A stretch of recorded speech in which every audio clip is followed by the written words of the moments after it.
हमेशा से विवादों में रहा इजराइल और फिलिस्तीन का मुद्दा एक बार फिर से गर्मा गया है। इजराइल में यहूदियों की आबादी काफी ज्यादा है।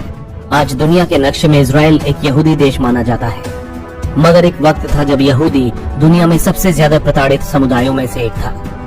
हिटलर ने भी यहूदियों पर काफी जुल्म उठाए थे। अपने ऊपर दुनिया भर में हो रहे अत्याचारों से तंग आकर बहुत सारे यहूदियों ने अपने लिए एक अलग देश की मांग रखी थी। इसके लिए यहूदियों ने उस समय के फिलिस्तीन में शरण लेनी शुरू की। जिस समय यहूदी फिलिस्तीन में शरण ले रहे थे, उस वक्त वहाँ फिलिस्तीन क्राउन का शासन था। उस दौरान फिलिस्तीन में यहूदियों के लिए एक अलग देश की मांग काफी बढ़ गई। उस समय के स्थानीय अरब लोग इस बात से नाखुश थे कि उनकी जमीन पर यहूदियों के लिए एक अलग देश क्यों बनाया जाए। अरब और यहूदियों का विवाद अंग्रेजों के हाथ से निकलकर यूएनओ के पास चला गया। दोनों के बीच के विवाद का ये हल निकला कि बेलफोर डिक्लेरेशन के तहत इजराइल देश को बनाने की अनुमति दी गई। 14 मई 1948 को इजराइल विश्व के नक्शे पर अस्तित्व में आ गया, जहां 48% भूभाग फिलिस्तीन को दिया गया और 44% भाग नए बने इजराइल के हिस्से में आया, जबकि 8% यरूशलेम का हिस्सा यूएनओ ने अपने कंट्रोल में रखा। मगर यरूशलेम को लेकर अरब लोगों ने विवाद छेड़ दिया। अब लोगों का कहना है कि यरूशलेम पर उनका अधिकार होना चाहिए, क्योंकि इस्लाम के 3 पवित्र स्थानों में से एक अल अक्सा मस्जिद वहीं पर स्थित है।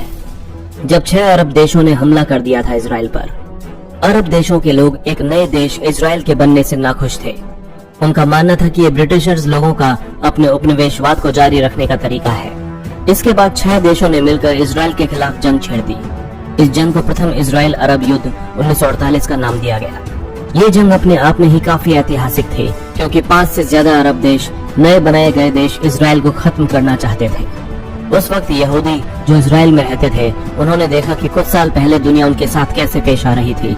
उनके लिए ये युद्ध अब अस्तित्व की लड़ाई बन चुका था। यहूदियों ने ठान लिया कि अगर ये आज अरब देशों से नहीं लड़ेंगे तो दुनिया में इनके लिए कोई जगह नहीं होगी। यहूदी लोग प्रथम इजराइल अरब युद्ध 1948 में बहुत ही बहादुरी से लड़े, और उस समय पूरी दुनिया हैरान रह गई जब 6 अरब देशों को नए नए बने इजराइल ने धूल चटा दी थी। साल 1949 में जब ये युद्ध खत्म हुआ तो यूएनओ पार्टीशन प्लान के तहत जो भूभाग फिलिस्तीन के हो गए थे, उनमें से कई जगहों पर अब इजरायलियों ने अपना कब्जा जमा लिया था। गाजा पट्टी का भूभाग इजिप्ट के पास चला गया और वेस्ट बैंक का हिस्सा जॉर्डन के पास चला गया। इसका मतलब ये हुआ कि अब स्थानीय फिलिस्तीनियों के पास अपनी कोई जगह नहीं बची। 7 लाख फिलिस्तीनियों को अपना घर छोड़ने पर मजबूर होना पड़ा और रिफ्यूजी बनकर अरब देशों में शरण लेनी पड़ी। इस पलायन को 1948 का फिलिस्तीनी पलायन कहा जाता है। साल 1967 में एक बार फिर इजराइल और अरब देशों के बीच 6 दिन की जंग छिड़ी। इसे द्वितीय इजराइल अरब युद्ध कहा गया। इस बार इजराइल का आक्रमण इतना तेज था कि उसने इजिप्ट के कब्जे वाली गाजा पट्टी के साथ साथ इजिप्ट प्रायद्वीप के बड़े बड़े भूभागों पर भी कब्जा कर लिया था। दोस्तों, अगर आपको हमारा वीडियो अच्छा लगा तो प्लीज लाइक करें, शेयर करें और कमेंट करें, और हमारे चैनल हिस्टोरिक हिंदी को सब्सक्राइब करना ना भूलें, ताकि हमारी हर नई वीडियो की अपडेट आपको मिलती रहे। धन्यवाद।